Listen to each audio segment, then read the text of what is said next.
ರಾಜ್ಯ ಸರ್ಕಾರ ಬಡವರ ಪರವಾಗಿದ್ದು, ಸಮಾಜದ ಕಟ್ಟಕಡೆಯ ವ್ಯಕ್ತಿಯು ಗೌರವಯುತವಾಗಿ ಬಾಳ್ವೆ ನಡೆಸಲು ಬೇಕಾದ ಎಲ್ಲ ಸವಲತ್ತುಗಳನ್ನು ಆದ್ಯತೆ ಮೇರೆಗೆ ಒದಗಿಸುತ್ತಾ ಬಂದಿದೆ ಎಂದು ವಿರಾಜಪೇಟೆ ವಿಧಾನಸಭಾ ಕ್ಷೇತ್ರದ ಶಾಸಕರಾದ ಎಸ್ ಪೊನ್ನಣ್ಣವರು ಹೇಳಿದ್ದಾರೆ.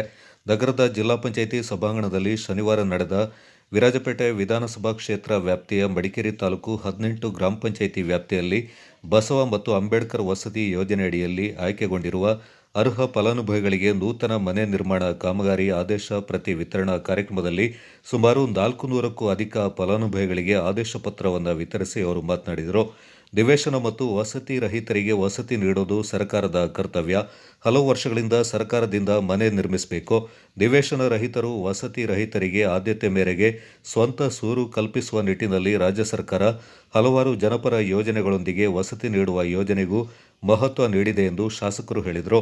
ಅಂದಿನ ವಸತಿ ಸಚಿವರಾದ ಜಮೀರ್ ಅಹಮದ್ ಅವರು ಬಸವ ಮತ್ತು ಅಂಬೇಡ್ಕರ್ ವಸತಿ ಯೋಜನೆಯಡಿ ವಸತಿ ಸೌಲಭ್ಯ ಒದಗಿಸಿದ್ದು, ಮಾಜಿ ಮುಖ್ಯಮಂತ್ರಿ ಸಿದ್ದರಾಮಯ್ಯ ಹಾಗೂ ಮುಖ್ಯಮಂತ್ರಿ ಡಿಕೆ ಶಿವಕುಮಾರ್ ಮತ್ತು ಸಚಿವ ಸಂಪುಟಗಳ ಸದಸ್ಯರ ಸಹಕಾರದಿಂದ ಜಿಲ್ಲೆಗೆ ಮನೆ ನಿರ್ಮಾಣಕ್ಕೆ ಅನುದಾನ ದೊರೆತಿದೆ ಎಂದು ಎಸ್ ಪೊನ್ನಣ್ಣವರು ವಿವರಿಸಿದರು.